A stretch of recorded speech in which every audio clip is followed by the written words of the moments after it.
Hi, guys. Hi, friends. Welcome to tonight's live chat. I'm so glad to see you. I see you guys saying I'm excited about this. I want to know more about this. This is my life right now, and it's really good to hear that. One of the reasons why is because, sorry, guys, let me fix my camera for a second. One of the reasons why is because a lot of people, when they hear something like spiritual attack, they freeze. They're like, wait a minute, we're going to go into religion. Oh my God, I'm out of here. And, I don't want that to happen tonight. I'm going to try my very best.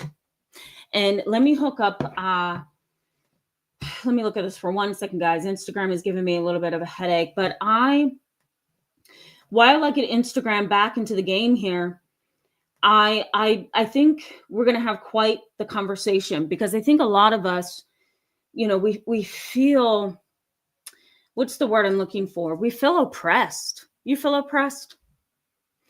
I feel like there's a lot of oppression going on in today's society, and it's really hard to swallow that, to take that, to deal with it.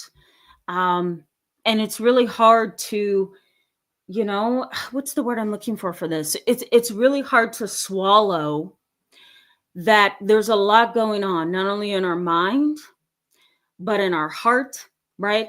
And in our soul. And in today's society, it seems to be way more disturbing and disruptive than it ever has been. And that's the deeply saddening part about today's conversation.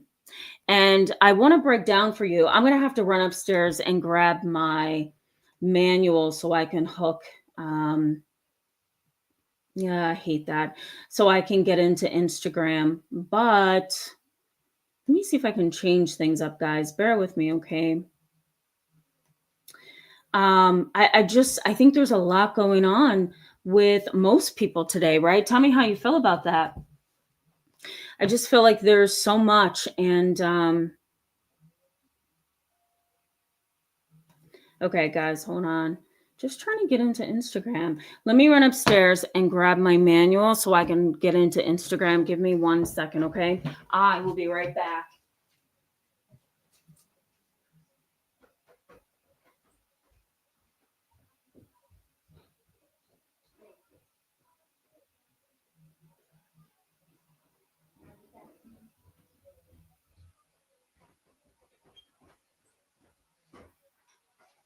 All right, guys, I'm sorry about that. We may have to leave Instagram out of this conversation tonight. I hate that. There we go. I think I got it.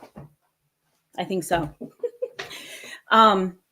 So I want to make sure in tonight's conversation that I be as balanced as possible, guys, because as we talk about those people in our lives, we talk about family who has wronged you. We talk about friends who are not who they're supposed to be or they appear to be. We talk about those relationships that we kind of dedicate ourselves to, right? And they never turn out to be exactly what we think they should be.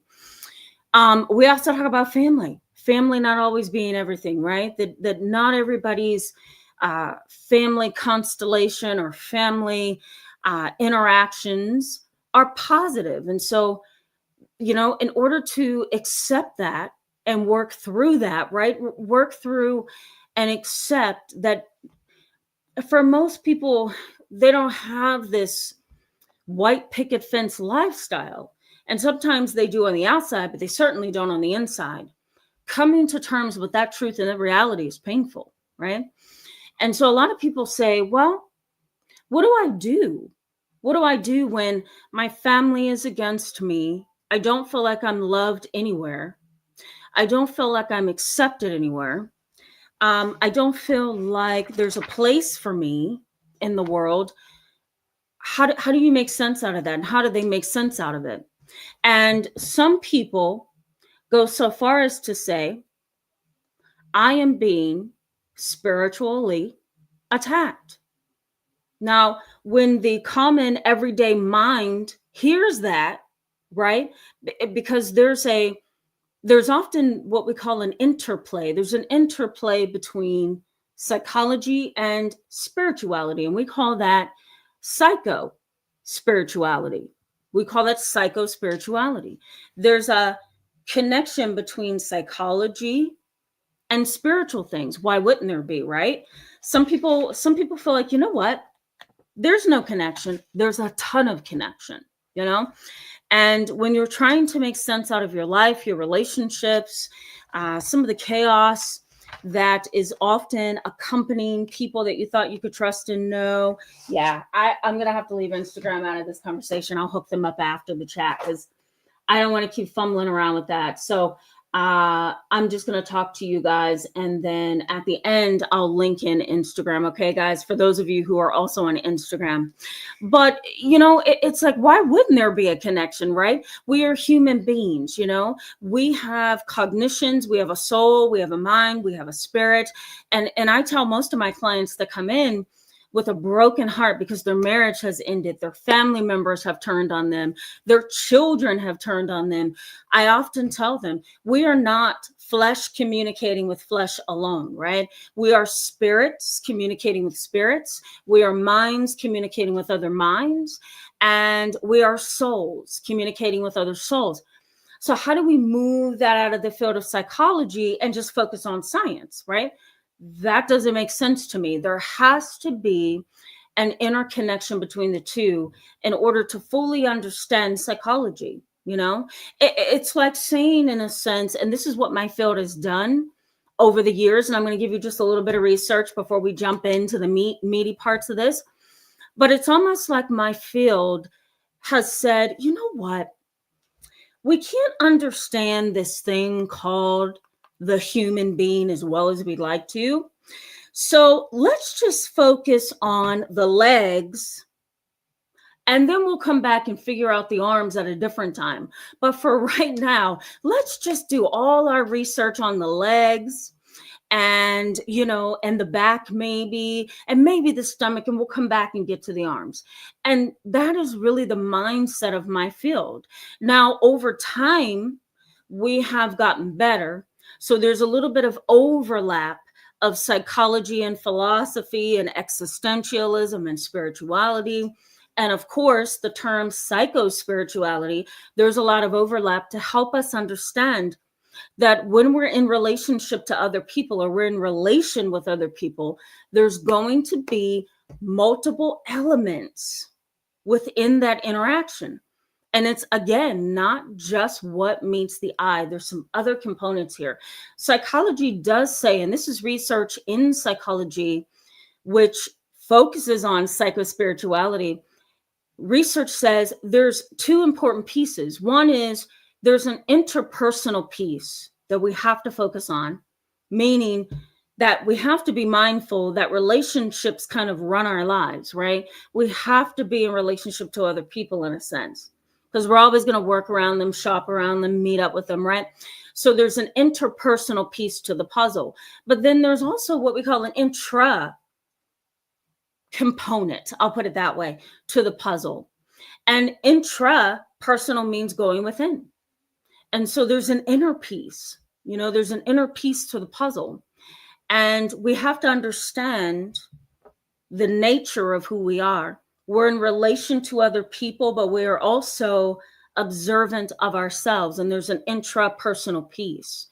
And in order to clearly understand where we stand with other people, we have to embrace both pieces. Now, let's talk about what a spiritual attack is. And how does that relate? How in the world does that relate to relationships? How in the world does that relate to how other people treat us, how other people communicate with us, right? And what in the world is a spiritual attack? Well, having a late grandfather who was a pastor for over 50 years, and a mom who studied theology, and me, I've studied in college and graduate school philosophy, existentialism, and I also studied spirituality in addition to psychology. I couldn't leave one out without the other. And so being from that foundation, I can tell you that most people, when they refer to a spiritual attack, and this is psychology as well, when they refer to a spiritual attack, we're talking about a battle with the invisible. We're talking about a battle with the invisible. We're not talking about, these silly creatures that we see on TV or these weird ghosts and supernatural things. We're talking about, when we say a spiritual attack, we're talking about a battle with the invisible. It is really a series of supernaturally, I'm going to make up a word, okay, guys, supernaturally connected events that is spiritually planned. This is what people who believe this believe. Spiritually planned to disrupt, right? So a spiritual attack can happen on the road on your way to work. A spiritual attack can happen when you marry somebody that you thought was one way and they're not. A spiritual attack can happen when maybe you're getting closer to learning some bits and pieces of the truth in your life, or you're getting closer to understanding things spiritually. And next thing you know, something major happens to you that thwarts your journey. It throws you completely off balance. You don't know where it came from. You don't know why it's there. You don't know how to get rid of it. How do you treat this? How do you manage this? Right? I tell my spiritual clients and those who truly cling to their spiritual understanding of relationships and humans, I tell them every time that a spiritual attack can sometimes be a conflict within the self. It can be a conflict within the self. It could be fear, doubt. It could be seeing things that are really not happening, right? So you can kind of adopt a delusional, paranoid awareness, that can really mess up your standing in life, right? Or really mess up your job, your relationships, your legitimacy, and how people see you. So it's not just when somebody says a spiritual attack, we're not talking about ghosts. We're talking about, and this is what I explain to my clients, we're talking about how you within your world are being impacted, possibly controlled, but impacted in many ways by the invisible and by a spiritual plan to disrupt you, thwart you, throw you off balance. It's kind of like, it maybe I can put it this way to make it, to kind of give you a different angle of this. A spiritual attack can also be considered an experience or a concept that's used to interpret interactions of life.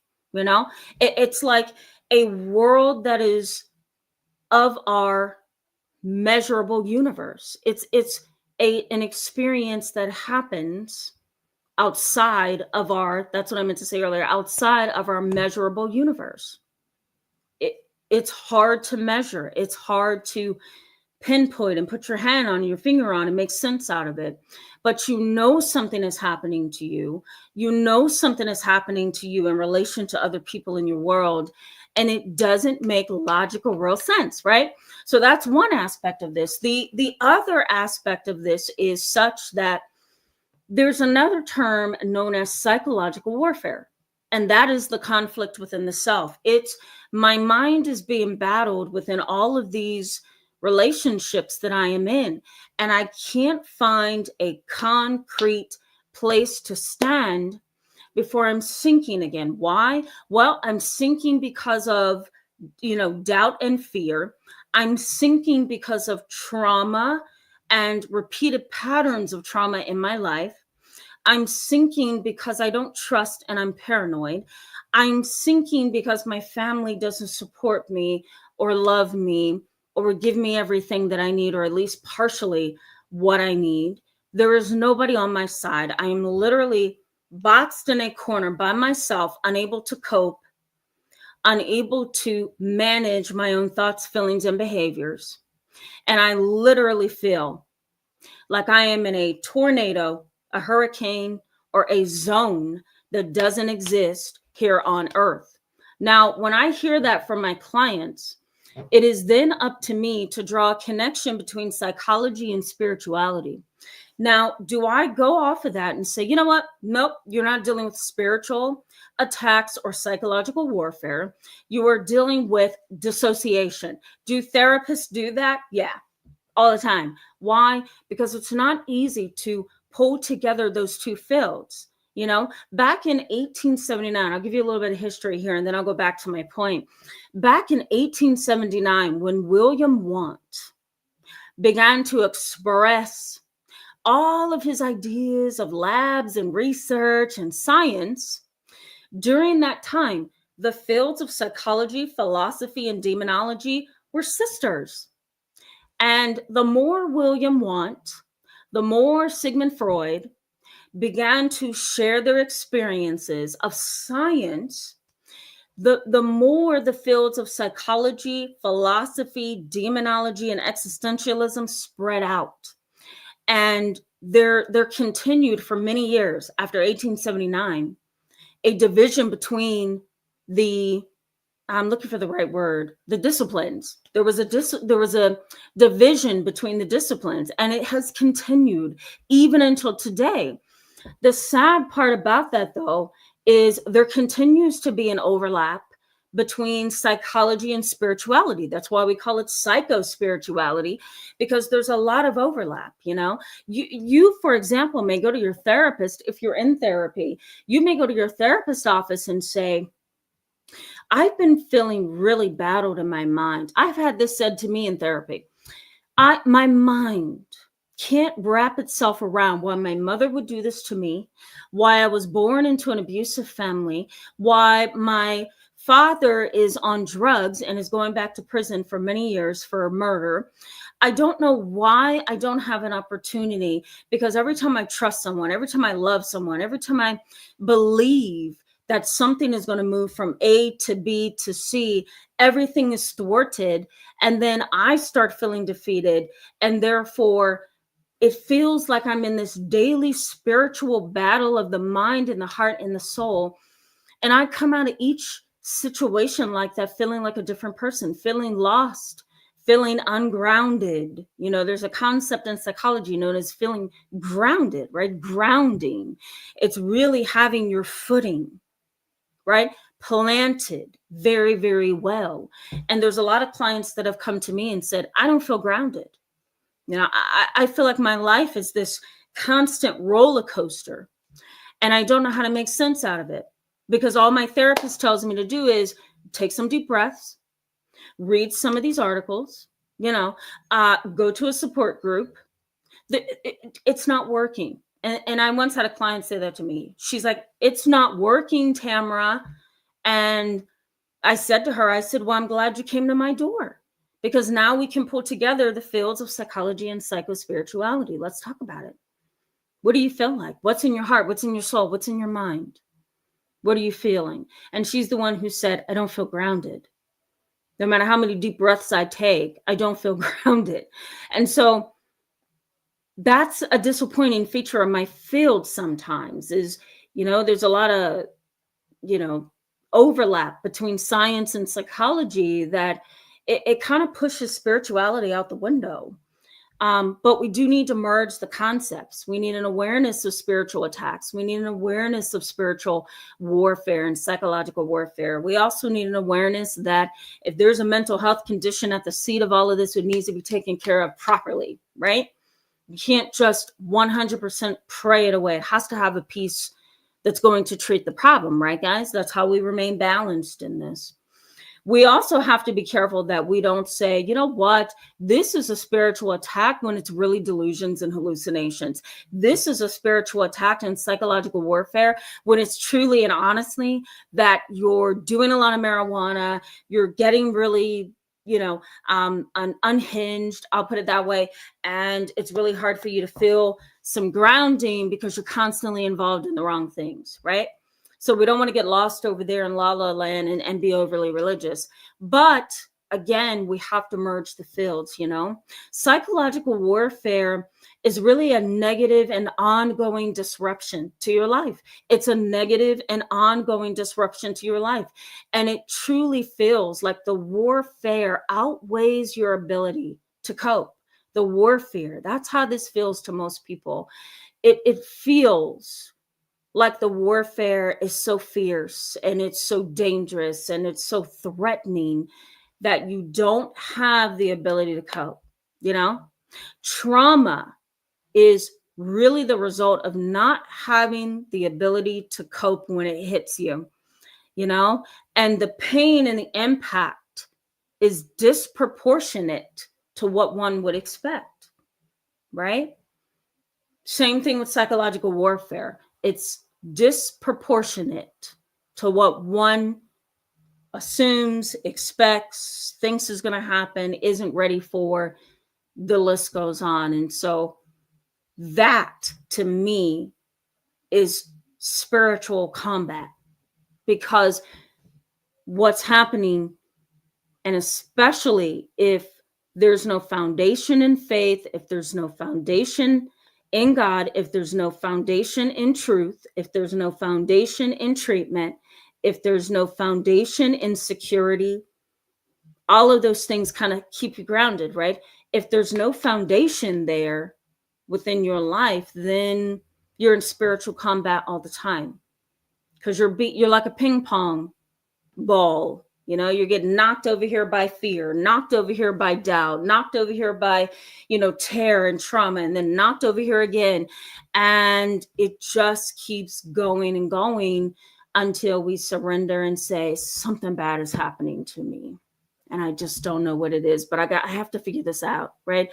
Some people within their very complex and disappointing relationships, especially those within their family, they get on YouTube, like you very smart people, and on here with me tonight, they get on YouTube and, they say, I have to find some videos and some live chats, and I have to find some things that's going to help me feel grounded, and that is a wonderful thing. Not a lot of people have that, right? Now, before I go to the chat box, okay, because I see a lot of you saying some very interesting things. I'm going to get to you. You guys are really the star of the live chat, because your experience is data, right? It is data. And I learn and I grow from you guys. But I'm still trying to get Instagram while I'm talking to you, believe it or not. But let me just say that there's other components to this puzzle. I know where I could find my password, but it's going to take all night, guys. So bear with me, okay? Because I'm going to try to get Instagram while I'm doing this at the same time. There's some other components to this, which is, sometimes when you're getting knocked around by life, right? And it feels like everything that's happening to you, it just feels like there's something brutal going on. There's something brutal going on. There's something terrible going on in your mind, in your heart, in your soul, in your life, in your relationships. The number one question, and this is what I see often in my office, this is also what I see often amongst humanity, there's this question of why. Why is it me? Why not you? Why is it just me and why not you as well? Why have I been given this lot that I have to deal with? Why has this been my journey?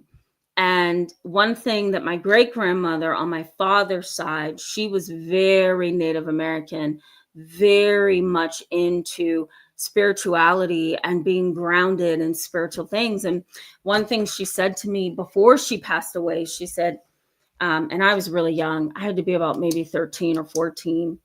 And she says to me, she says, Tambi, that's what she used to call me all the time, Tambi, let me explain something to you.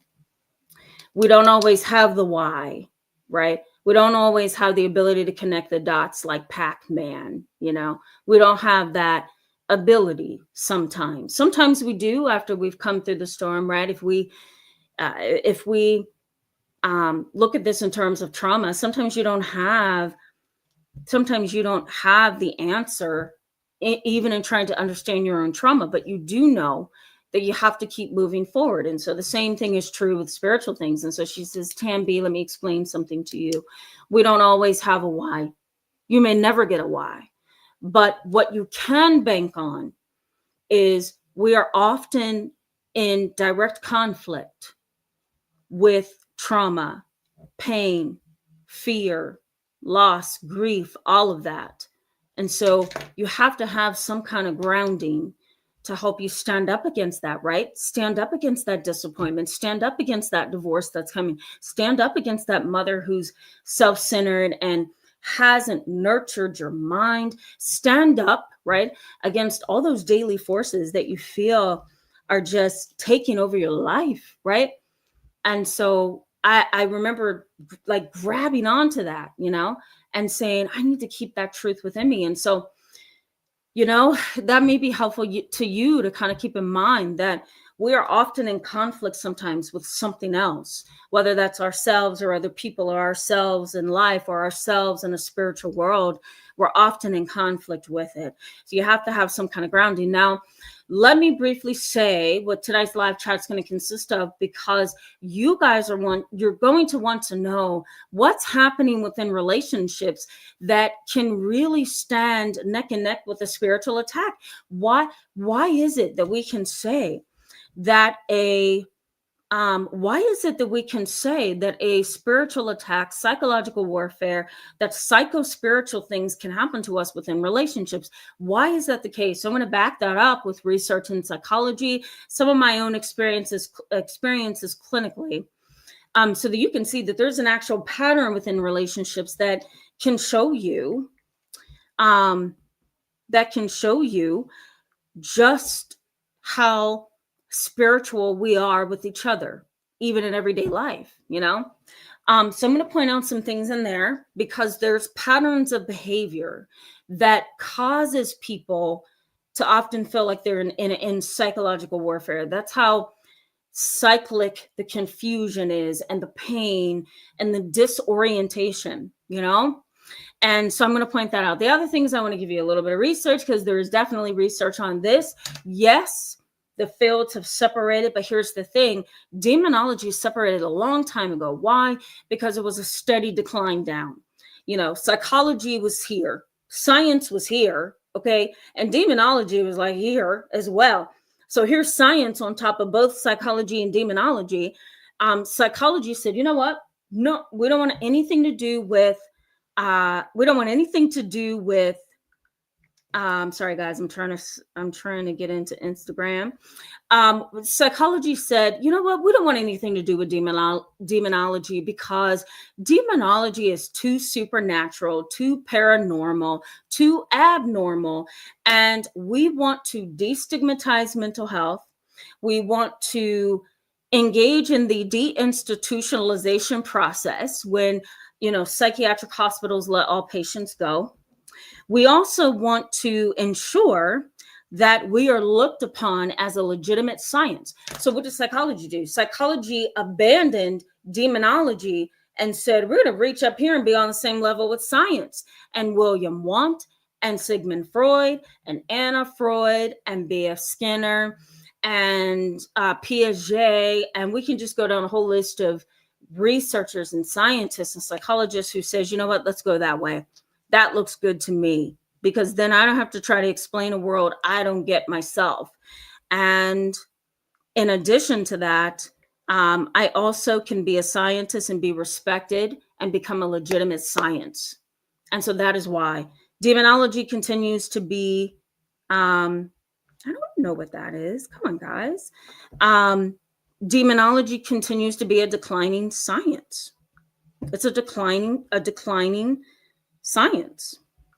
And that's the scary part, right? Because you can kind of look at that and get some ideas, you know? So the whole field and the whole process of understanding psychospirituality really requires a balancing act. It's not getting too far beyond yourself, not getting too spiritual, not getting overly religious, and also not becoming overly psychological, because then you lose your footing and your grounding. So I'm going to give you a little bit of research, and then I want to show you how spiritual attacks and spiritual and psychological warfare, as we call them, can actually impact you in a very, very negative way. So we're going to look at that a little bit. All right, guys.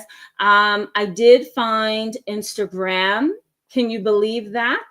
So let me get that set up on my end. Okay, guys. And then I'm going to go to the chat box, and then we can go ahead and jump in. Okay. What do you guys think? Wait. What do you guys think of this topic? While I go ahead and type in Instagram here. Do you feel like you relate to this? Is this, oh, how is it that way? Do you feel like, this is something that you can relate to? Do you feel like this is something that makes a lot of sense for where you are in your life right now? So once I sign in here, is this the right one? Did I write that right down? Okay. I swear, if you accidentally forget something on Instagram, like your password, you're just messed up, because it's not gonna let you in.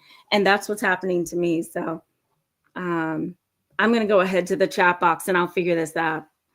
So bear with me, guys, okay? 10:44. Okay, let's go to the chat box, okay, guys? While I figure this out a little bit at a time. We're gonna go all the way back. Okay, because you guys are like really chatting it up here. Give it a think. Hello and welcome. Glad to see you in tonight's live chat. So glad to see you. And I saw a couple of comments that you put up here. Glad to know that you are finding this a much needed topic. I think most of psychology needs to have this as a topic. We are way too scientific sometimes, and I think that gets in the way of our growth. Laura Fit, hello. Glad to see you. Thank you for validating me. For those of you who, what is happening here? Okay, hold on, guys. For those of you who saw my earlier post, I said, I am nervous for the first time ever. I don't get nervous. I do not get nervous. That's not me. But tonight I was like, I don't know how I'm going to make this work. And how do I get my point across in a way that makes everybody feel validated and heard correctly? It's a little bit of a battle in and of itself. The Good Glow, hello, good to see you back tonight. Welcome. Always glad to see you in here.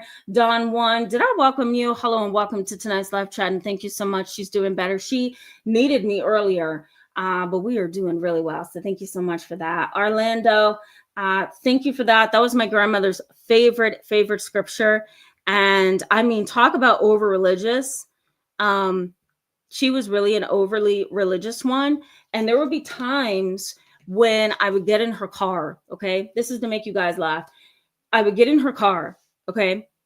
And I didn't like driving with her. Okay. I mean, you guys know how elderly people can drive sometimes. So I didn't want to get in her car. I get in her car. Okay. She's like, T, she used to call me T, jump in the car. And I would say, okay. And I open the passenger side door and I look on the seat, and guess what's on the seat? We've got a big Bible, a medium-sized Bible, a little Bible, like one of these. Have you guys seen these before? And crosses and necklaces were all over the dashboard. And I would just stand there like, oh my God, I'm so overwhelmed right now. What is happening? But this was her, and was she overly religious? I think so. At the same time, can you guys relate to having a granny like that? It's wonderful to have a granny that's kind of like that, right? We got into Instagram, guys. Okay. Hold on, guys. Bear with me, okay? Because I'm going to start a live chat over there really quickly. And then I'll jump back in and continue to read your comments. All right. Bear with me. All right. Let me also mention this too. Some people would even go so far as to say that, will go so far as to say that when something important is happening, psychological and spiritual warfare can stop you. And my mom was a firm believer of that. She would say, getting into a car accident, going to church, spiritual warfare, trying to get into your Instagram account on a day where the topic is really spicy and really spiritual, that is psychological warfare. Like, there are some people who truly do believe that this is an everyday, moment by moment occurrence. Am I a believer of that? 100%. That I think, again, because we are spirits communicating with spirits, we are minds communicating with minds, there's more to us than what meets the eye. And once we recognize that, we kind of have to walk that in everyday life, right? It's so easy to backstep and say, that's a human being over there. That's a body over there. That may be true, but where does that person go once their body dies, right? And so that's the thing that you're communicating with. And that's the thing that's in relation to you, right? And that's the soul and the mind and the spirit that you're really communicating with on a daily basis. And that really makes a difference when you break it down that way. Nancy R, hello. So glad that you are here, and glad that all of you are here tonight in this very controversial, but hopefully much needed conversation. Good to see you. Actually, Jovial, hello and welcome. Glad to have you in tonight's live chat, and thank you so much for that.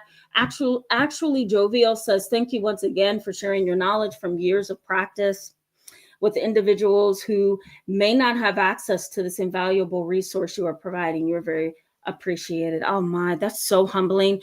Thank you, actually, Jovial. I really appreciate that. And I enjoy doing a work of art that feels like it has a greater purpose than just to be on YouTube. Right? So I'm so glad. Actually, Jovial says, my question is spiritual attacks versus spiritual psychosis. Oh, that's a good one. What's the key differences? And do you think neurobic techniques are useful? Well, I don't know I'm going to be honest, I don't know the science on those particular techniques, but do I think spiritual attacks and spiritual psychosis, are there any key differences? I would say that a spiritual attack is more of a concept that's used to explain the spiritual, existential, supernatural realm of things. A psychosis means that you are literally having symptomatology. You're having symptoms that can be pinpointed as a psychosis, as a mental illness, as a mental health condition. That it's not just a person who's experiencing events that tend to be cyclic. They're highly distressing. It's hard to explain them. It's hard to sit in front of a therapist and a doctor and say, okay, this is this is that, because there's no way to really explain the occurrences of a spiritual attack in a way that the field of psychology would receive them. Does that make sense? So with a psychosis, you could go to a therapist and say, I'm seeing things that's not there. I'm hearing my name being called. I'm seeing things in the corner of my house laughing and jeering. I hear my grandmother talking to me every day I get out of bed, clear as day. I see her dress. When I look in the mirror at my face, I see her eyes. If I look in my mirror, I see her dress behind me. I have this nervousness that almost feels like Parkinson's, the tremors of Parkinson's. My hands shake all the time, right? Those are symptoms sometimes of a psychosis. Thought disorder, not being able to align that thought with that thought. Being tangential. Tangential means talking and talking and talking and talking and talking and talking and talking. Nobody can get a word in. Nobody, you don't catch a breath, you don't swallow, you don't anything, you just talk. And your thoughts are bouncing from one thing to the next to the next. We can, as therapists, use that as data to make a diagnosis of psychosis. And if you're in a relationship or you have a family member who says that your behavior is off or something's going wrong or you're acting quote unquote psychotic. I had a mom say that to her kid this week. It was so disheartening. She's like, you're acting so psychotic right now. We can actually document that as a symptom. And so spiritual psychosis can, that's kind of like a layman's term, but we can use it. The psychosis part is really what I'm focusing on. There's going to be symptoms. There's going to be symptoms, With a spiritual attack, there may not be symptoms. There may just be occurrences. Does that make sense, guys? Occurrences. That situation happened on Monday. That situation happened on Tuesday. That situation and that person attacked me on Wednesday. And I have had a complete bad whole entire week because every encounter feels like a battle. It feels like I'm literally in a boxing ring. So I would say those are the key differences between the two. I hope I answered your question, actually, Jovial. It's a tough one, right? Yeah. Give it a think, says Tamara, you have the reverence and the chops to talk on this. Thank you so much. I really appreciate you for saying that. It's rough. It is rough, right? Because you have to really balance the religious with the psychology and the psychology with the science and the science with the existentialism. And you have to be able to say, here's all the pieces of this moving wheel. It's not just, those crazy religious people over there, or those people who believe in supernatural things can go over there and sit down and just be quiet because I don't want to hear this. There is a lot of girth to this. Is that the right word I'm looking for, guys? That there's a foundation to this, and it's been a foundation since 1879. William Watt, however, was on a scavenger hunt to make things so scientific that most fields just started breaking up with theology, existentialism, and spirituality. But thankfully, it's now considered psychospirituality, and we can now bridge the two, and we can see very clearly that there is a connection between the two. Michelle Lynn, hello, welcome. Glad to see you in tonight's controversial chat. I'm so glad. Yeah, work has been busy, hasn't it? I've been like that too. It's like I can't come up for air, But it's good to see you, Michelle Lynn. Good to see you. NGO, hello. Welcome. Glad to see you back in a live chat with me. Orlando, good to see you. If I haven't welcomed you already. MS, hello and welcome. Good to see you in tonight's live chat. MS says, thank you so much for being here tonight. Yes, oppression. Good word. I appreciate you. Thank you so much. And it is oppression, right? My grandfather used to make I'm going to say this very briefly. He used to make a distinction between two things. He says a psychological attack can make you feel depressed. A psychological attack could make you feel depressed, right? A spiritual attack can make you feel oppressed. And I remember sitting, I think I was a wee little girl. I don't know, maybe 9. And I would just be like this, because, you have a grandfather who's in church who likes to talk and preach. You're just like, oh my God, somebody please stop and get me the heck out of this place because I'm getting tired. But I was sitting there and service was going over time. And that is one thing that I caught and I held on to for a very, very long time. Psychological issues can cause depression, right? A psychological attack. But then you have the other side of that. A spiritual attack can cause the oppression, which means that you may not have symptoms, but you feel burdened, right? You may not have clinical symptoms. Your symptoms may be subclinical, meaning that they're right on the line, but you're not quite there yet. For a therapist to say you have depression. So what do you do with that? You still feel terrible. You still feel beat up. You still feel attacked. So what do you do with that? Well, my grandfather said it's oppression. It's spiritual oppression. So we'll see. I think he was right about that. Ellie Wen, hello and welcome. Good to see you in tonight's live chat. Lupita, good to see you. So glad to see you tonight. All right, bear with me as I go through this. Anthony Incognito, hello and welcome back. Good to see you. Good evening to you. Kev Dower, I love seeing your comment at the very beginning of this live chat. You said, I am so ready for this. Was that you that said that? I'm like, thank you, Kev Dower, because I need a push. I'm not sure how this conversation is going to go tonight. Kev Dower says, welcome to the chat, by the way. Kev Dower says the term relational aggression might describe what you're talking about. It really does. It does. Relational aggression, family aggression. We can also throw in there family bullying and harassment. All of that can start to feel like an invisible battle. You know how some people, guys, say things like, I feel like that person over there is passive aggressive. Well, are they passive aggressive, or are you in a spiritual battle with them? And that's where things get a little bit tricky, right? Are they huffing and puffing and slamming things and pushing doors and walking past you in an attitude and gossiping behind your back and trying to demolish and minimize your legitimacy? Perhaps that would be passive aggressive behavior. But what if you don't necessarily feel that passive aggressive hostility, but rather you feel this tension under the surface, right? Remember the oppression. You feel this tension under the surface that doesn't make you feel accepted and understood and clearly defined. You feel like there's a battle between you two, but you can't put your finger on what it is, and you don't know what it is. All you know is that you feel like you're fighting. Well, that in the field of psycho spirituality would be considered a spiritual attack, right? Or maybe some kind of psychological warfare, because we can safely say in the field of psychology that psychological warfare can be very similar to cognitive distortions.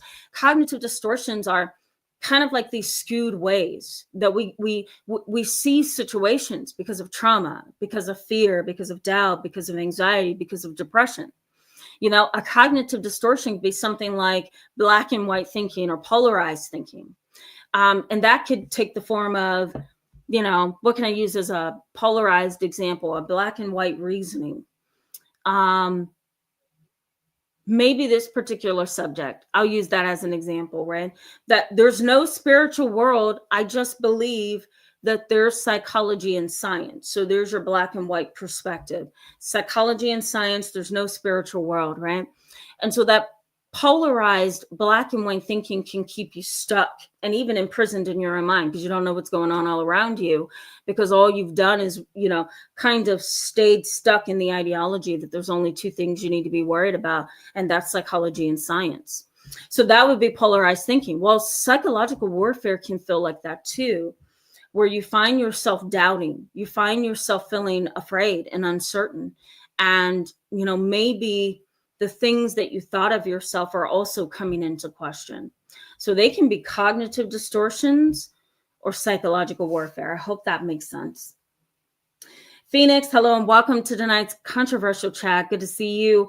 I'm glad you can join us in another chat. Just Janet, hello and welcome. So glad to see you in tonight's live chat. She says, yes, I needed this. Today is my B-day and it's been rough. Oh, happy birthday to you. I hope people are saying happy birthday to you in the chat. That was a hint, guys.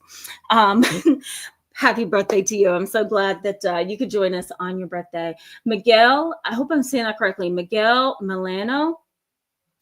Hello and welcome to the channel. So glad you could be with us tonight. Miguel says, just found your channel recently. Thanks for talking about children of parents with major mental illness. My mother suffers from paranoid schizophrenia. I haven't seen her in over 10 years. Oh my God, you're welcome. We're going to come back to that pretty soon in a live chat. So make sure you join me then. We're going to talk about being an adult child to a mentally disturbed parent. That's on the list for like the next 3 weeks. So, within the next 3 weeks, you'll see that pop up. But I'm sorry that you have had to deal with that. I used to have one child who came to me for therapy who had a mother with paranoid schizophrenia, and talk about psychological warfare. He would come into therapy and just cry and cry and cry and cry some more. And, that's the first boy that I saw as kind of like in a son role, if you will. And so I couldn't stand to see him cry like that for his mom. And so, there were a few times I got up and I sat next to him and I really talked to him, and I let him know it is really hard to have a mother who has paranoid schizophrenia, because sometimes they come to doubt you. Sometimes they come to terrorize you. Sometimes they say they love you in their right frame of mind, and when they're not in their right frame of mind, they may say they hate you or don't know you or don't care about you. And all of that is so traumatizing. So, it's painful when you have that kind of a parent, right? And you can definitely feel like you're going through some kind of psychological warfare. NGO, I'm going to star this, okay? So I can come back to it later. I'll come back to it much later, and I'll definitely put it on the list. Michelle Lynn says, my mother talks over me and puts me down to bring herself up all the time. It affects me still. Therapy is helping, but it's hard to put boundaries with a toxic parent. It really is. Yeah, I very much agree. I very much agree. That's almost like a spiritual battle in and of itself, right? Because there you are wanting to maybe talk to your mom or keep your mom in your life or communicate with her in some fashion, and yet it's just not possible, And some parents, you may even say, let's go to therapy. And they say, absolutely not. And so you're not going to get anywhere, That can feel spiritually draining for sure. Hanifa El Amin. I feel like I always mess that up. Hello and welcome. Glad to see you back in the live chat with us. Okay. Longevity Rituals. Hello and welcome. Glad to see you in tonight's live chat. If that is truly happening to you, I'm very sorry to hear that. Those of you who are new to my channel, you probably don't know this story, but just to kind of give you some validation, longevity rituals, if this is something that's truly happening to you. I had a patient, a client that stalked me back in 2018, and she was relentless. Her stalking was more so of like a personal jealousy of my kids like you, they're getting help from you. They call you, talk to you, text you and ask for help, and they open up, and it's not happening to me. So I think I'm going to find the name of the therapist and then stalk her for the next 6 months until she hospitalizes me. And then I will probably try to stalk her again for the next 2 months, and then I'll let it go. And so that was my experience back in 2018.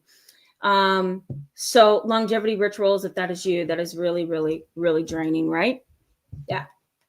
That can be a spiritual battle in and of itself. Try to get somebody to, understand you. They may feel like, oh, don't answer their calls. You'll be good. Odetta, hello and welcome. Glad to see you in tonight's very controversial chat. Good to see you. Odetta says, this is going to be interesting. I had to let go of some people or put them on the shelf. I just had a 2.5 conversation, 2.5 conversation with my spiritual mentor. Don't understand people. Yeah. I like that. Yeah, I like that. Sometimes you do have to talk, right? My mom is my spiritual mentor. I have an actual mentor who's my psychological mentor. I can go to him like a dad, and he gives me all the insight and comfort that I need sometimes, and the guidance, And then other times when I don't need any psychological advice or any guidance in my field, knowledge about the law, ethics, that kind of thing, then I go to my mama. Because then my mama is the psychological and the spiritual mentor. Sometimes you need that, right?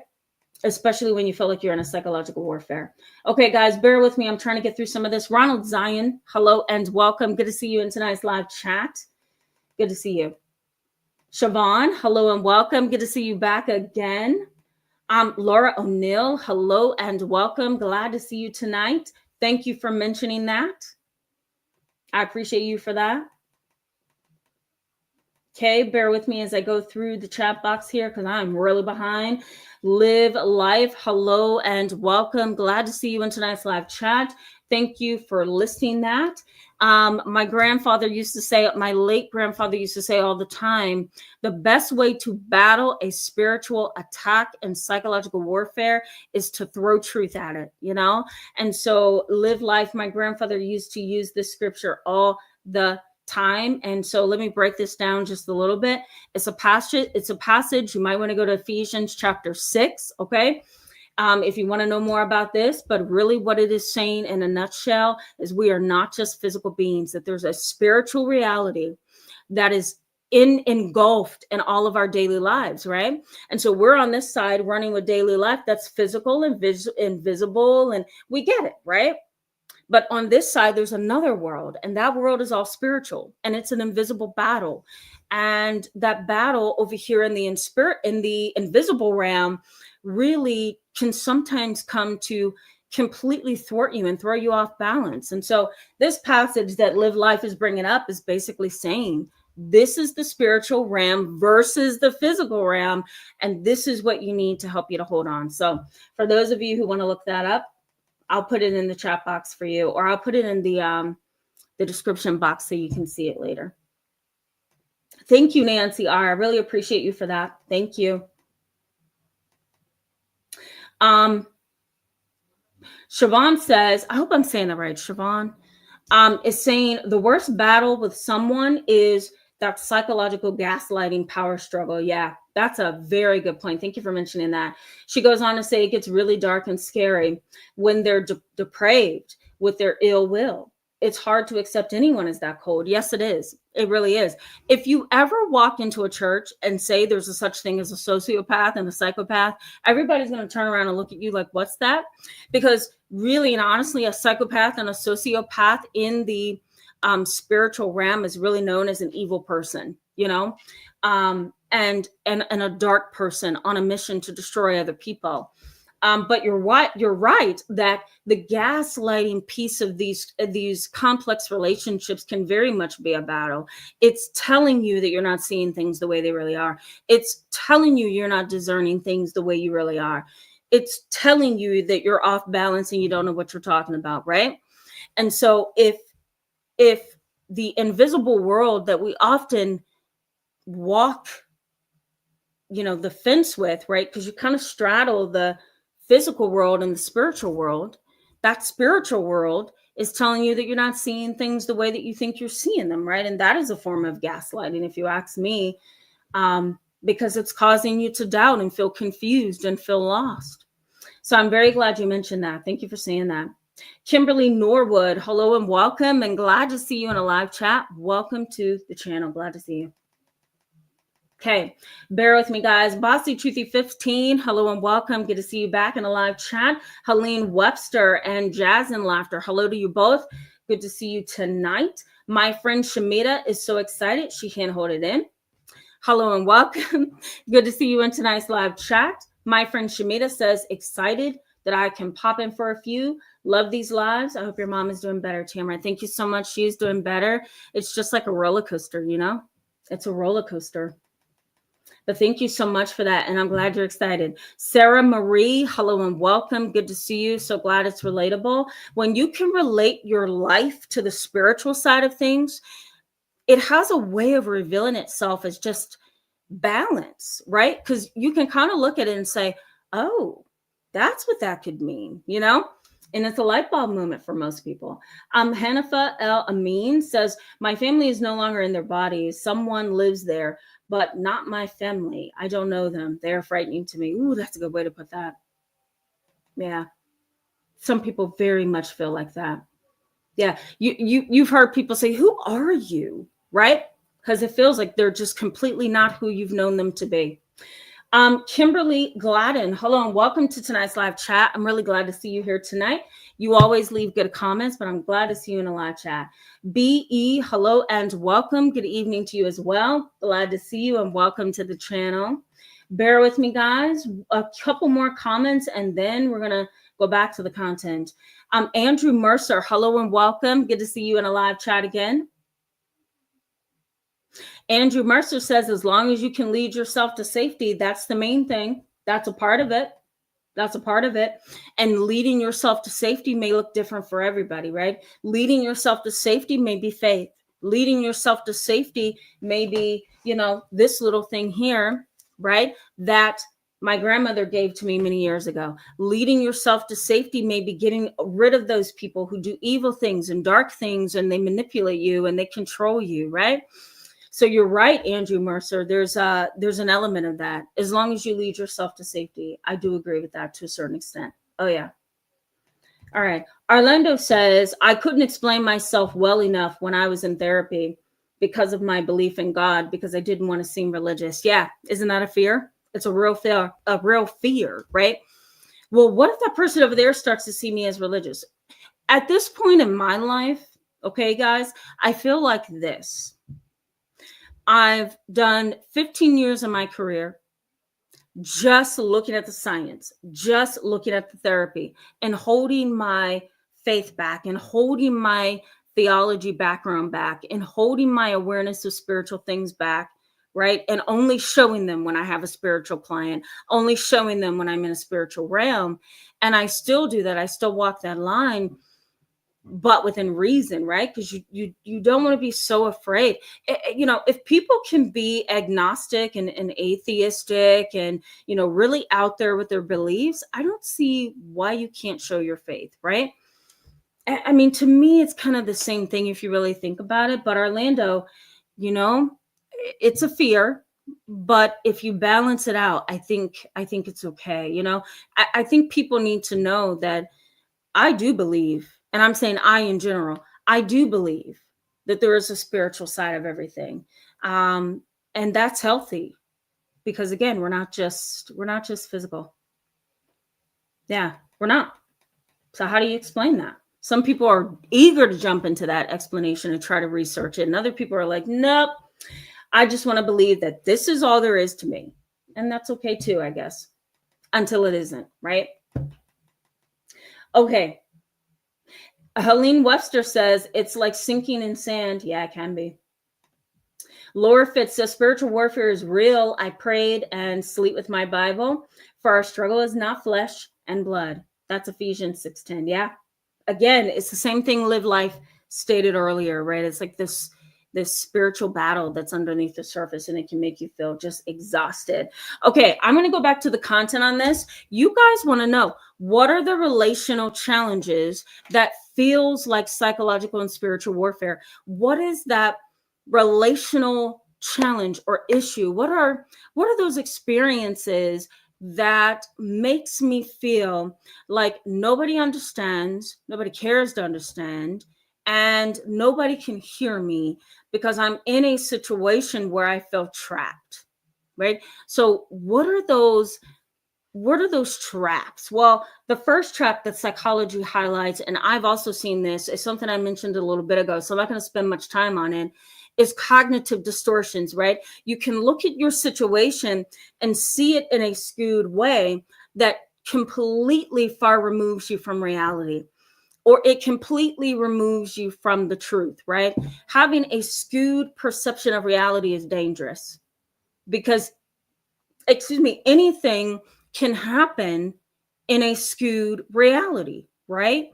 And you're kind of teetering, if you will. And you're kind of in a situation where it's really hard to I'm trying to find a better way to put this without using the spiritual terminology that's in my mind, but I'll put it this way: it makes it really difficult for you to balance your understanding of your reality, right? Because you have a skewed reality. And so emotions are behind that, and thought patterns are behind that, and behaviors are behind that, right? If you're living in a skewed reality, or you feel like the psychological warfare is thwarting your ability to see reality in a realistic fashion, it's possible that can lead your behaviors down the wrong road, cause you to feel things that you shouldn't feel, cause you to think things that you shouldn't think, right? This week, I had a young man, he's 15 years old, come in for therapy. And, he sat down on the edge of my couch, not fully on the couch, on the edge, because he's just a ball of nerves. And he's grieving the loss of his mother. And even though she died 5 years ago, she passed away 5 years ago, it still feels real to him. And I had him, and this is something for you to do as well if you need to. I had him write on a piece of paper, a long piece of paper, 8x10, all the things that goes through his mind about himself, his life, the loss of his mom, the list goes on. And I gave him 10 minutes to do that without me interrupting him. And he jumped in full force. I was so proud of him. He wrote down at least 25 things that goes through his mind on a daily basis. And he says to me, my distortion in my own mind is this: that I am not wise enough to make it on my own, not smart enough to make it on my own, When I die, I'm just going to die and go to the fiery place. That's the word that I was using in therapy, the fiery place. I will be punished. There is no such thing as forgiveness, so I'm going to carry this pain forever. You know, my mom is burning as opposed to being in heaven. Like he wrote down everything that his skewed perception of his life, his emotions, his behaviors were selling to him, and he was believing it and buying it, and that kept him stuck. Sometimes there's also an inability to align with the truth. An inability to align with the truth. And it's hard to align with the truth when you're in a relationship that is nothing but lies, right?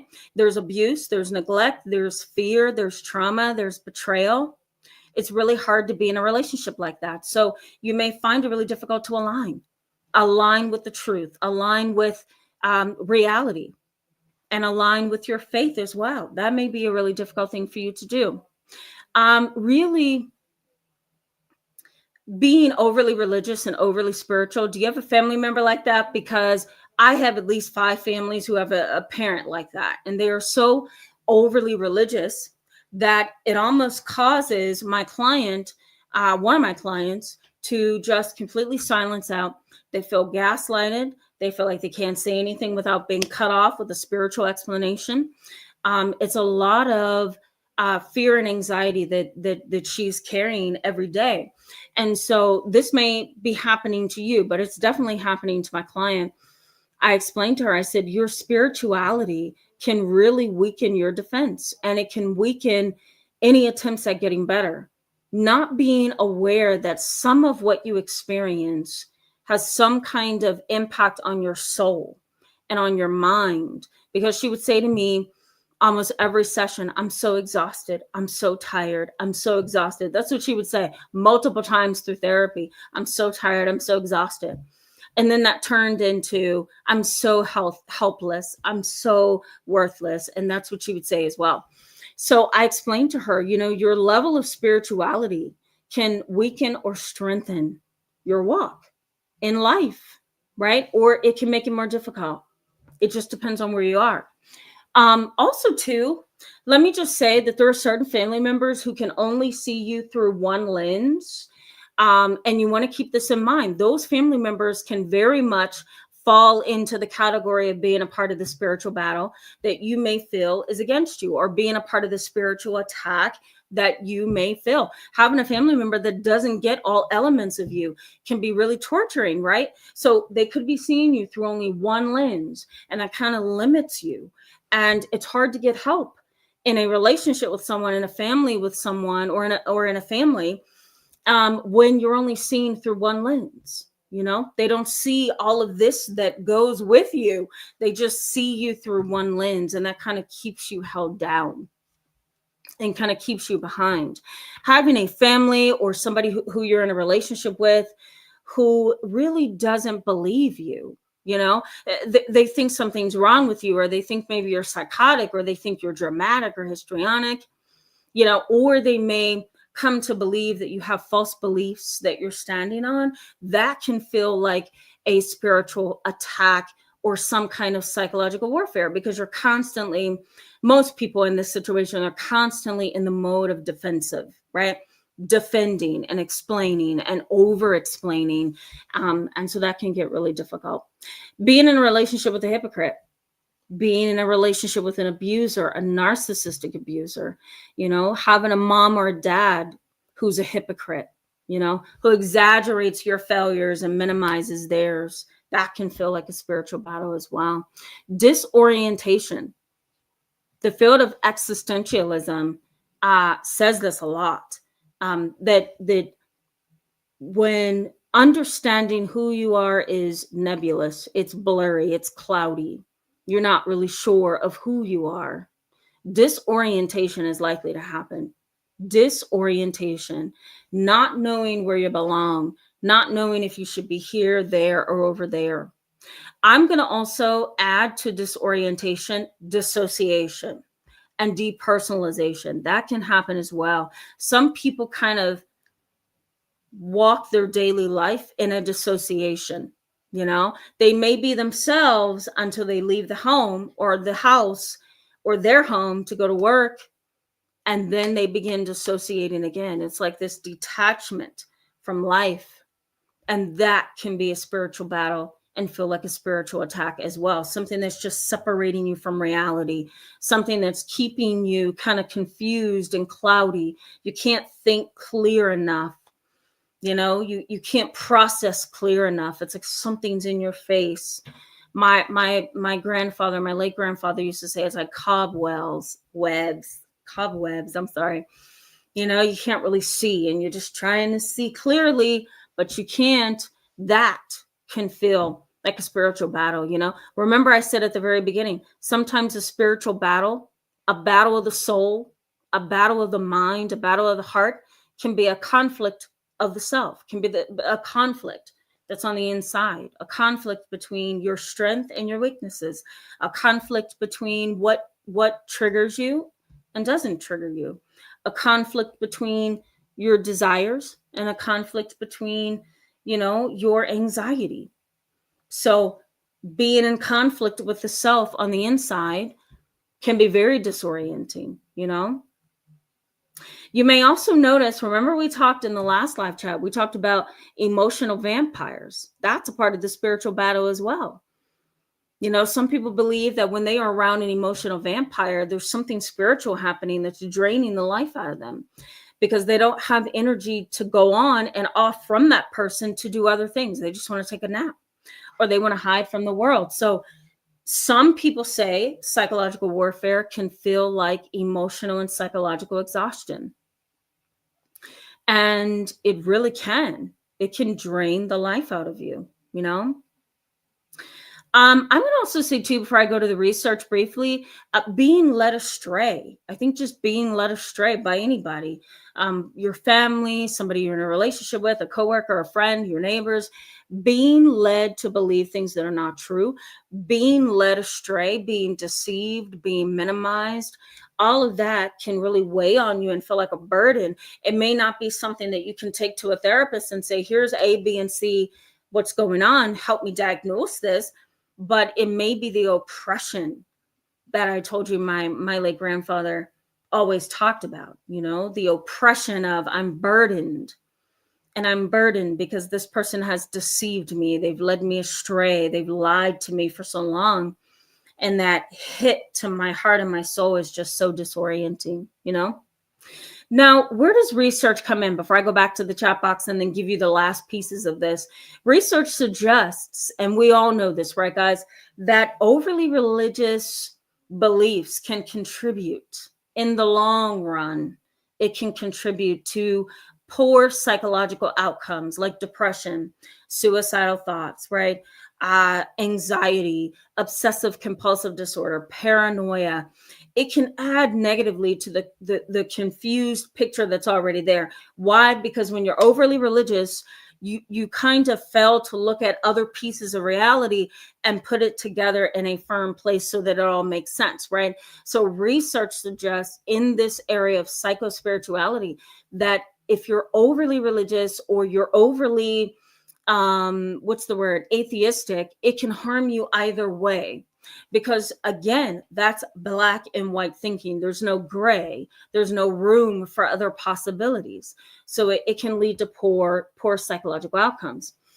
Let me also say that psychology, the field of theology, existentialism, philosophy, these fields struggled for many years to really make sense out of human behavior.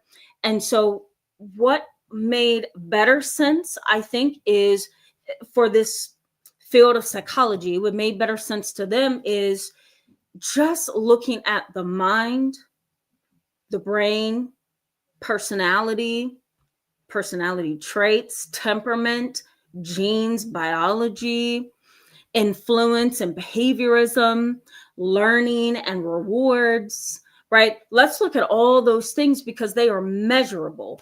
And we can use something known as quantitative data. We can use numbers. We can use research methods. We can use statistics. But existentialism Philosophy and theology said, go ahead, psychology, you can take it that way. But we're going to look at the fact that some of the research suggests that there is a different world outside of the physical world. The mind can feel psychologically battled. Most people don't have clinical symptoms, but they are struggling. They are suffering. What do you call that? You can't diagnose it. You definitely can't see it in an MRI machine. So what do you call that? And so theology, philosophy, and existentialism said, you know what, we're going to go over here and we're going to do our own research. And so out of that grew psycho spirituality. And so that's what we're talking about tonight. A lot of the field of psychology focuses on quantitative data, so stats, data, numbers, research. They very rarely focus on what we call qualitative data. Qualitative data is what you're getting in this live chat tonight. It's experience, it's stories, it's case studies, it's personal experience. And I'm also trying to back that up with research as well. So I should correct that. You're kind of getting both. You're getting quantitative and qualitative data. Qualitative data tends to be just as important. I may not be able to calculate A, B, and C and connect A to 2 and 2 to B in a statistical method, but I can tell you that a client head once spun, right? That's an example. So quantitative and qualitative data often need to go hand in hand, but in the field of psychology, they're so bent on being scientific that the qualitative stuff gets kind of pushed to the side, Okay, let me give you one more thing with the research and I'll go to the chat box. Research also says that a comprehensive strategy is very much needed to kind of explain and merge, I'll put it that way, explain and merge the field of psychology and psychospirituality. So we really have to be strategic in how we go about this, guys. Like Orlando said, he's afraid of sounding overly religious, and I totally get that. Okay, let me just take a little bit of a break, guys, and go to the chat box, and then I'm going to give you how this impacts you. How do psychological and spiritual attacks impact you? So we're going to talk about that, and then we're going to wrap up.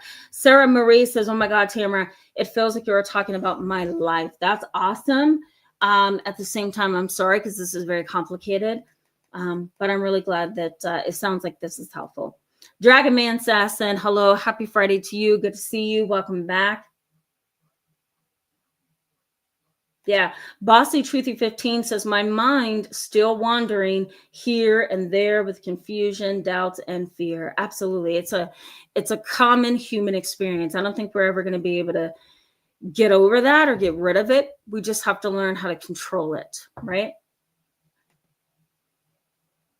Ronald Zion says mental and spiritual warfare is real. Yeah, I don't disagree. We have a new one. I think we have a few new people tonight. So I'm so glad to see you new people here. And thank you for being with us in the chat and commenting. Miss P. Slice, thank you for being a member on the channel as well. Good to see you. And thank you so much for that. Miss P. Slice says, I'm in spiritual warfare with my mom constantly. She's an old, sick, sad narcissist. Yeah, it can definitely feel that way. My Lord, that's hard. I'm so sorry. It's like when you go in to see your mom, you really need to put on literally a psychological and spiritual combat suit, You really do.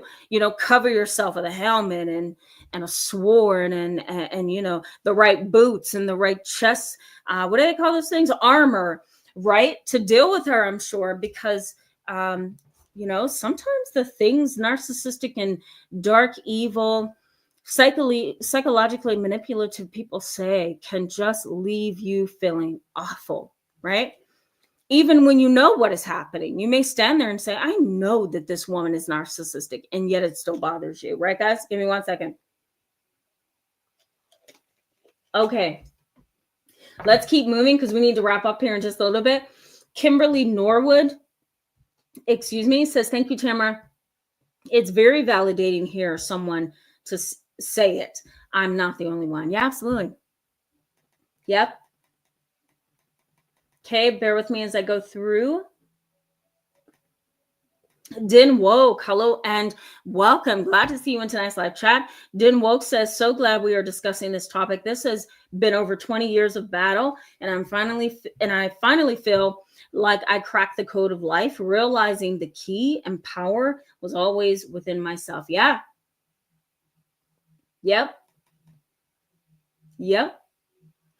Once you realize that this piece goes there and that puzzle piece fits like this and that circle goes there, you kind of feel excited, right? You're like, oh, so that's what that meant. Oh, I should see things that way. Oh, and while I'm at it, I probably should psychoanalyze that this way instead of the way I was all these years, and so it feels like you're putting together what do you call that puzzle? Jigsaw puzzle. It kind of feels like that. Okay, bear with me. Thank you so much, Ashley Jovial. That's so kind. Thank you so much. I think that's the best way to be when it's authentic, right? Cute Quote Award 1, hello and welcome. Thank you so much for reinforcing that. Good to see you tonight. Jazz and Laughter says, I believe the reason why I've gone through so much trauma and betrayal in my life is because God has been refining and building me to help others. Yeah, most likely. A lot of people, including myself growing up and even still, we do believe that, right? We say, okay, we're in a spiritual battle. Like once you realize that you're in a battle with your mind, your heart, your soul, sometimes, you kind of, if you have an attitude like I do, sometimes I feel like, oh, so this is the battle. I know exactly what to do. And then you go back into the same situation, a changed person. You come out of a situation being a new person. It's like a new birth, right? And you can kind of maneuver these uncertain pieces of your life a little bit better because not only do you feel stronger, but you understand it for the first time. And you have the confidence and the competence to continue to move forward in a very, very healthy way. Yeah. I think it's wonderful. And especially when you can take your trauma from back there and it can be something used to help the next person, right? Or if God has called you to a certain place in your world, you know that because it feels right when you get there, That's another example of this entire conversation tonight. Regina Myers, hello and welcome. Glad to see you in tonight's live chat. I feel like it's controversial. What do you guys say? The Good Glow says, why do parents, specifically mothers, prevent their children from becoming their true authentic self? This disturbs me the most because it's almost as if my true identity was stolen. Yeah, that's a very, very succinct and good way to put that. I don't know. I'm going to be humble and say, I don't know. The only thing that I can kind of surmise or kind of conclude is, either the parent is a very evil vessel in that child's life, right? Or things went away that is different than what we think it should have been. So we can always look back and say, you know what, why didn't that happen for me? Or why was my mom that kind of way? You may never find that out, but maybe it set you up for a different path in your life. Maybe that's the road that was carved out for you. It's hard to see it that way, right? But some people see it that way. The other piece of the puzzle is this, that we have to consider that mothers can also be sociopaths who are cold, callous, and disregarding. They can also be narcissists who are self-centered and egotistical. They can also be dark and evil and do things just for the heck of it, right? Or guess what? Not do a thing. Remember, we talked about unintentional abuse a couple of weeks ago. We also talked about parents who are very detrimental and they will not do something. And that can be just as damaging.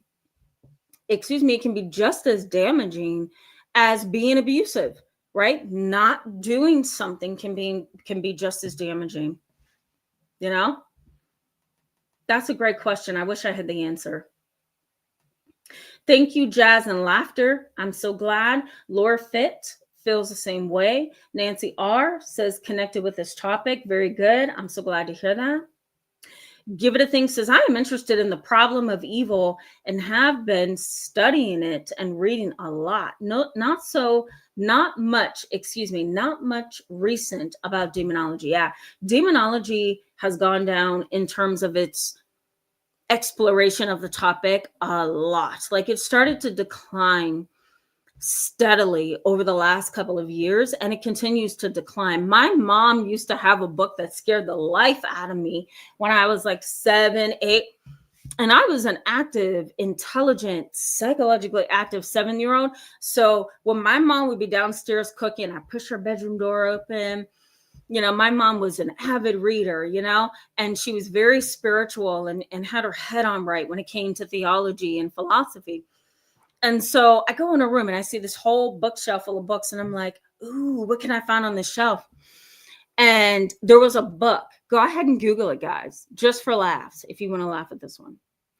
I take the book off the shelf and I'm like tiptoeing, because I don't want to get in trouble for being in my mom's room unannounced.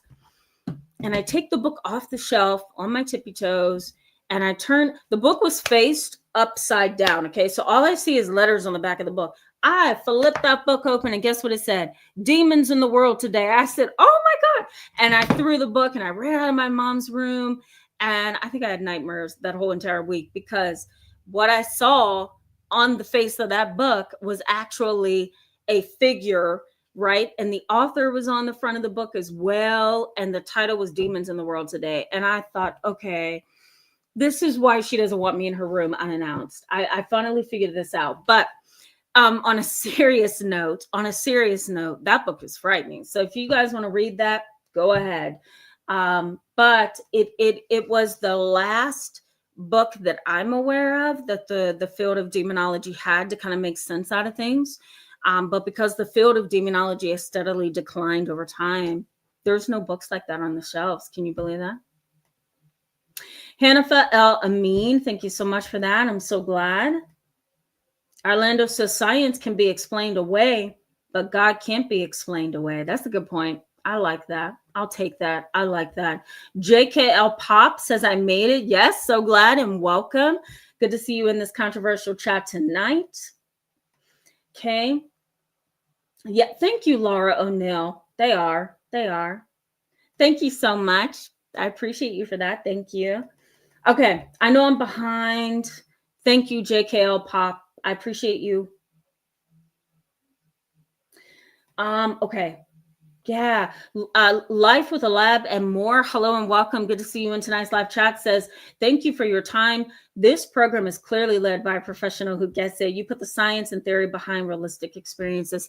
That in and of itself is humbling. Thank you for that. My Lord, that's a succinct way to put my goal in tonight's live chat. Thank you. Thank you for saying that. That's good. Really glad that you see it that way. Okay. Wait a minute, guys. Okay, hold on. Here we go. Okay, Campsite Z, hello and welcome to the channel. Good to see you tonight. Says, the most toxic family behaviors include malingering, a psychological disorder in order to establish control and manipulate others while drawing empathy from others. Yeah, we can throw that in the pile of evil behaviors, most definitely. Malingering, Munchausen syndrome by proxy. Those are conditions that really toys with the mind, right? Munchausen syndrome, you guys are well aware what that is, but malingering, I'll break it down just a little bit. It's not a mental disorder. It's not a psychological concept. It's a legal concept. Malingering is, as you probably already know, it's taking a condition of a psychological nature, of a medical nature, and you really pretend that you have every symptom possible so that you can either get money back off of something, you could somehow win a battle in court, right? You're going to use that condition to reap some kind of benefit and some kind of thing that you want. Munchausen syndrome is the same way. I'm going to do these things to myself in hopes that I can have the pampering and the love and affection I never got. Munchausen syndrome by proxy says, I'm going to make you sick so that I can reap in return this attention that I'm such a good caregiver, you know? So all three of these things that you mentioned, I'm sorry, male lingering, in addition to the two things that I mentioned, Munchausen syndrome and Munchausen syndrome by proxy, I would throw those in the pile of evil for sure. For sure. Ronald Zion says there definitely needs to be a partnership between therapists and spiritual deliverance community. I agree. 100%. I agree. Why are we trying to understand the mind and the brain and the soul and the spirit, and yet we're not including all different fields that can help us? It makes no sense, right?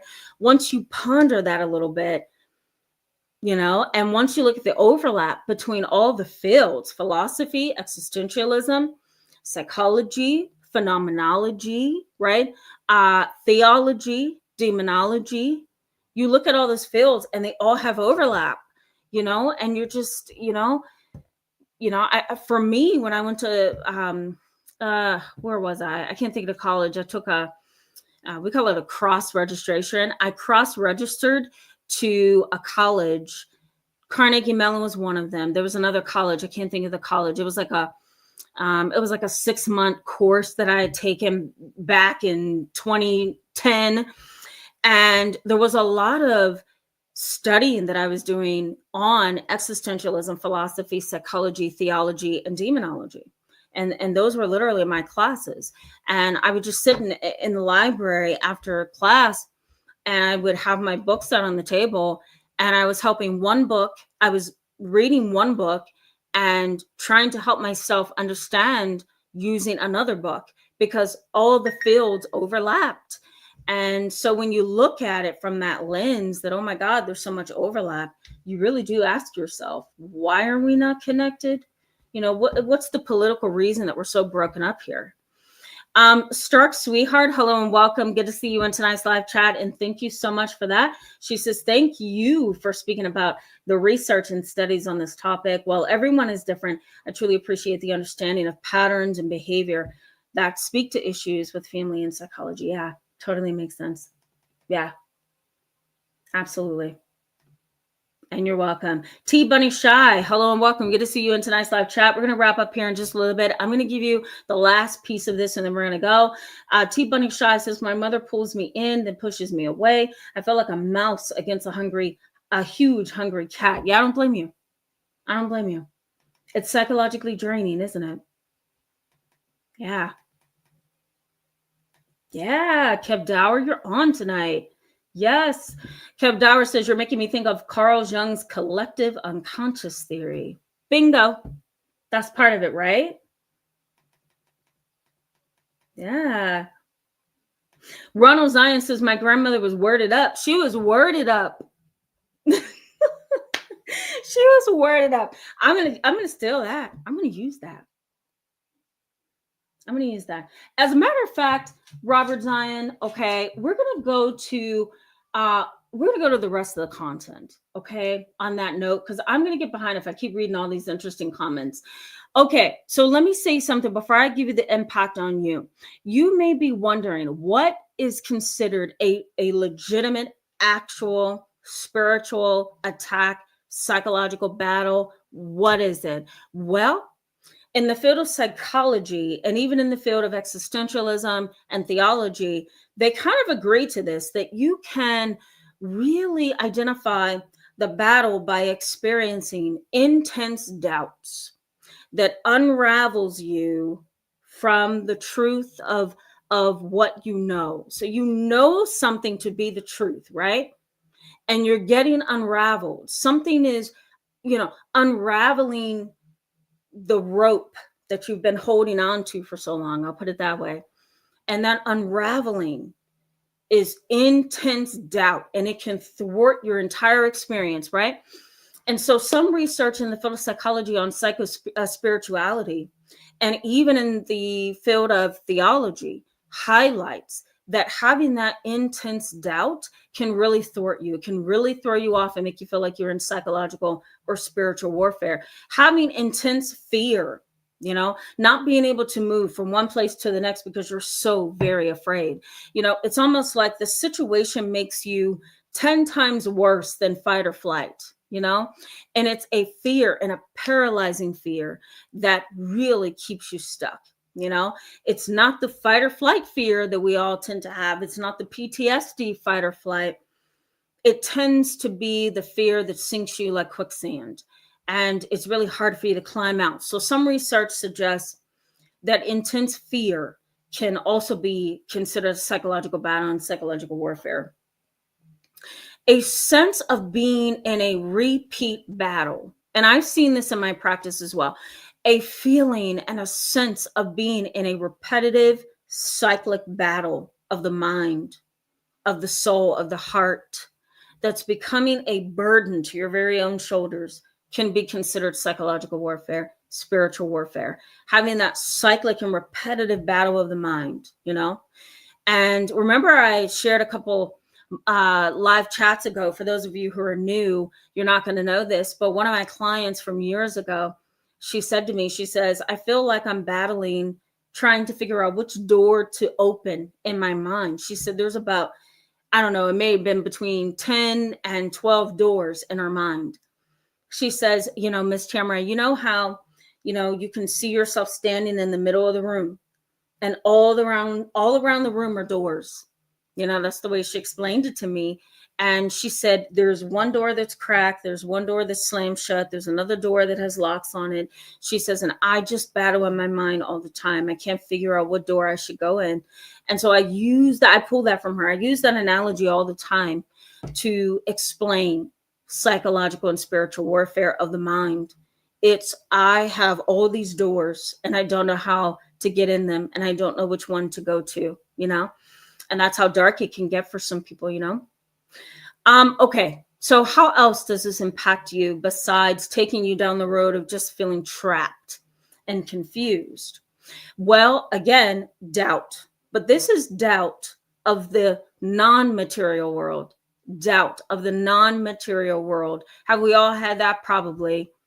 Have we all lost faith at some point? Maybe, maybe not. But I can say that if you have this rigid, constant thought that we only live in a material world, then sometimes it's like cutting off your nose to spite your face. It's like, I'm not going to look at the fact that I have arms. Remember my analogy from earlier? We have legs and arms, not just legs. So you've got to focus on the other pieces. So doubt of the non-material world. A lack of what we call intellectual humility. You know, being in psychological warfare can trap you and make you feel like there's no psychological humility or intellectual humility. You know, intellectual humility is, by definition, is being able to step back and say, I don't know that, this, and that. I thought I did. Or intellectual humility is, you know, I still have to learn about that. I've never been down that road, you know? So being in psychological and spiritual warfare can make you feel lost. And you can go into overdrive. You either have way too much confidence in your intellectual ability, or you can have absolutely no confidence at all. So you're kind of stuck, right? So a lack of intellectual humility.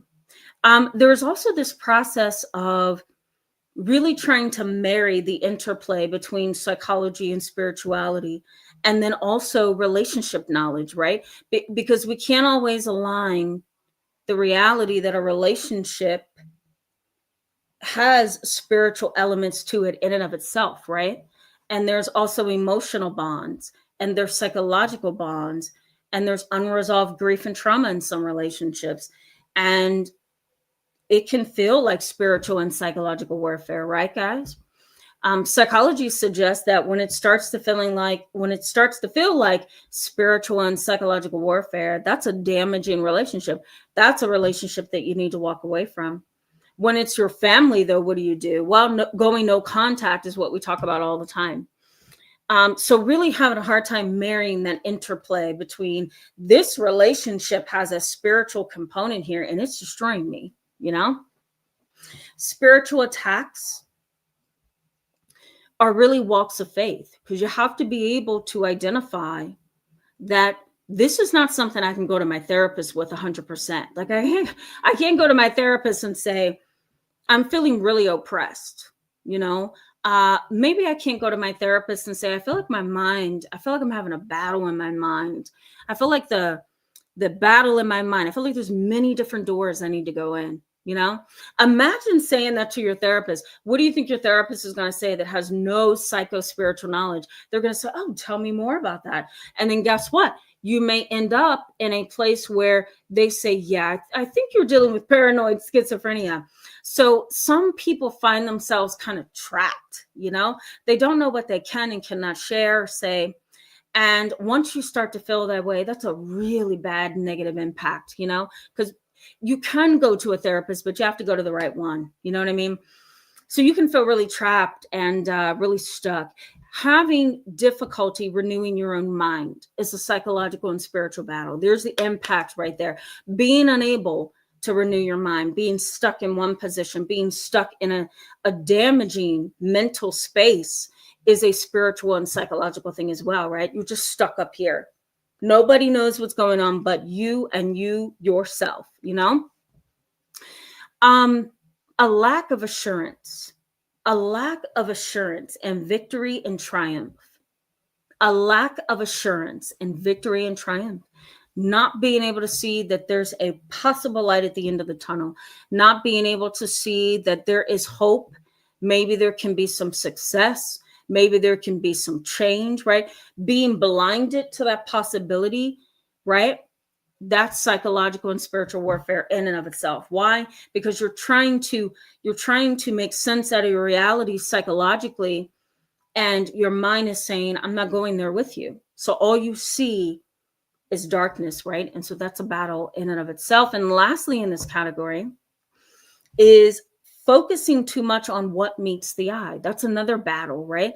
Focusing way too much on what meets the eye. You miss all those little important things that's needed to make sense out of relationships, you know?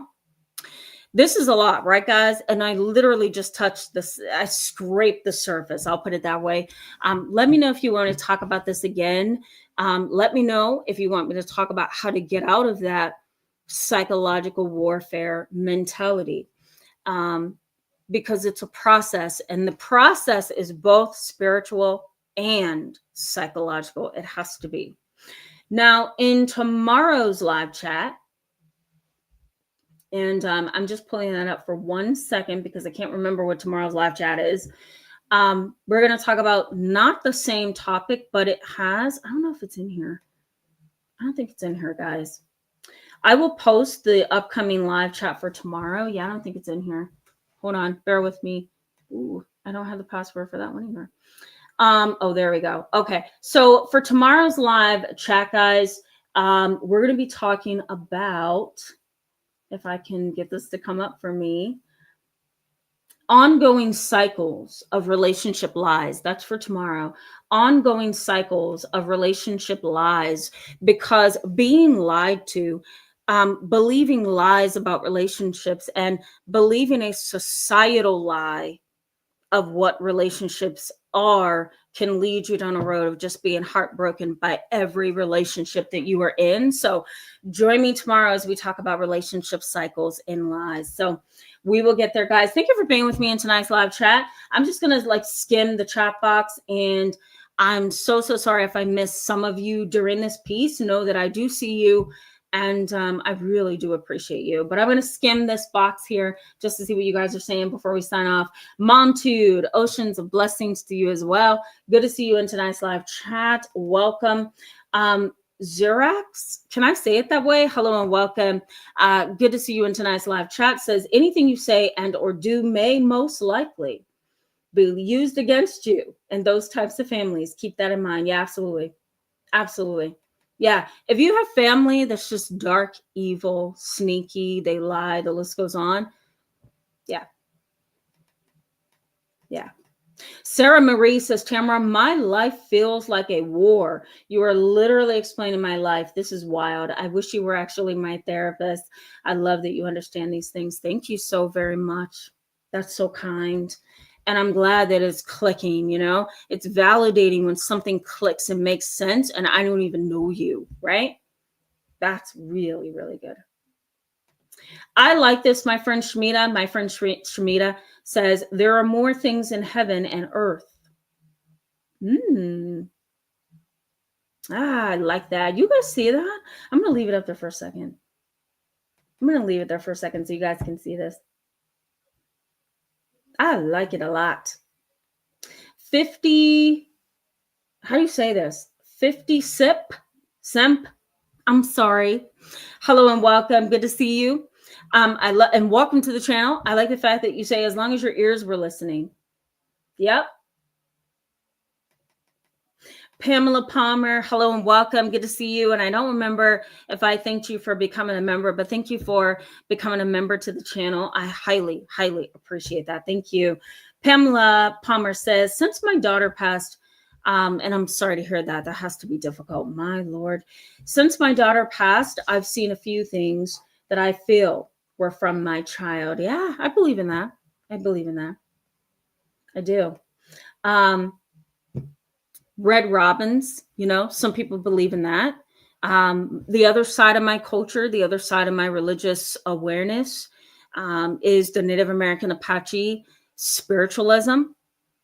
And so that on my dad's side of the family, that on my mom's side of my extended family, I learned a lot, about that religious understanding. And a lot of Native American cultures, not just the Apache, but the Cherokee, and the list goes on, they also believe that red robins hold significance, right? That the earth itself cries aloud. The earth itself speaks. It has synchronicity.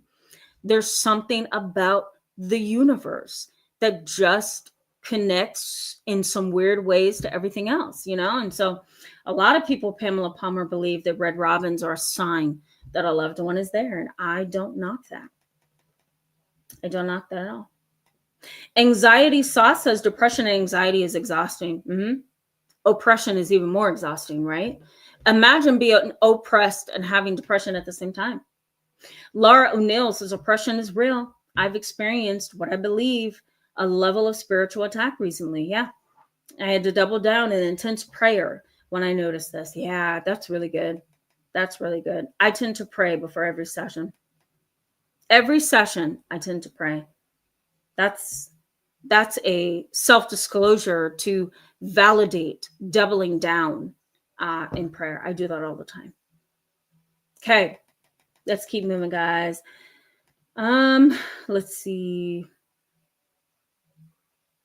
Yeah, baby Buddha Luna, hello and welcome. Good to see you in tonight's live chat. We're going to wrap up here in literally a second. Baby Buddha Luna says it's like forcing someone else into your mental world and point of view and punishing them for not following along. It can. That's why I think it's good too at times to carefully and wisely share religion and carefully and wisely share psycho-spiritual concepts, because there's a lot of religious trauma going around, right? And so you want to be able to almost throw out a fishing rod to people and say, let me just reel you in with this truth. It doesn't have to be so religious that you want to run the other direction. I want you to understand this. And in order to get you to understand what is an interesting area of human experience, right? It's being researched. I have to be able to reach you in a way that's not religious, right? Den Woke says spiritual attacks can make you feel hopeless, and truly the only way out is through God and a strong mind and being present and attentive. Otherwise, you can easily go crazy. Sadly, please work on mind. Yeah, I'm going to star that comment. I agree. Yeah, I like that. Miguel says, I'm in solo therapy and group therapy now. It's really hard. I'm so scared of her, but she's also my mom. It's hard. It's grief. Yeah, it is grief. You're welcome. Just to kind of give you a little bit of insight that may be helpful, you may want to follow this on your own, go ahead and Google it, Miguel. Manalo, I hope I'm saying that correctly. You might want to look up the whirlpool of grief, the whirlpool of grief, and the 5 stages of grief. I think when you have a loss of a parent who is still alive, you go through grief stages, and those grief stages are painful, right? I can't say that I understand that pain at a personal level, because I do have my mom, almost lost my mom recently to a stroke. Thankfully, she's like nothing ever happened. It's the recovery process that's really knocking all of us down. We're tired. But I can't say that I know that grievous experience of having a mother who is either deceased or alive, but spiritually and psychologically gone, but I can say that I think for most kids or most young people or most adults who deal with this, they're going through the 5 stages of grief every day and the whirlpool of grief. So take a look at that. Let me know if that helps you kind of see things in a different way. Joe, I have to say hello to you before we go. Welcome. Glad to see you. Joe says, is therapy more about the therapeutic relationship with your therapist rather than processing things? I mean, I think it's a little bit of both. Yeah. Some therapists are kind of biased, because not every therapist has the same level of expertise and knowledge, right? So it really just depends on the experience of the therapist. That's kind of the way I see that. NGO, I don't know. Did I answer? I don't know. I can't remember. I don't know. But NGO, if you post it in the comment section once we log off, I'll answer it. Karina Ether, hello and welcome to tonight's live chat. Glad to see you. Says toxic family members see healthy boundaries as offensive and will condemn you for it. Yeah, they will condemn you. And they'll also try to guilt trip you as well. Guys, we're going to pause. I'm going to see you tomorrow. If you come back, we'll talk a little bit about the cyclic false ideology of relationships and how that kind of reels you in and kind of gets you stuck and can over time cause more trauma. So we're going to talk about that tomorrow. Come join me. I hope you have a wonderful Friday. Thank you for being with me in this live chat tonight. I hope it was helpful. Let me know. Was this helpful? Was it not? Do you have more questions? Do you have some kind of new feeling about this, right? Let me know in the chat box or let me know in the comment section. I'll be checking this later. Have a great night, guys. A safe Friday. I'll see you tomorrow. Bye-bye.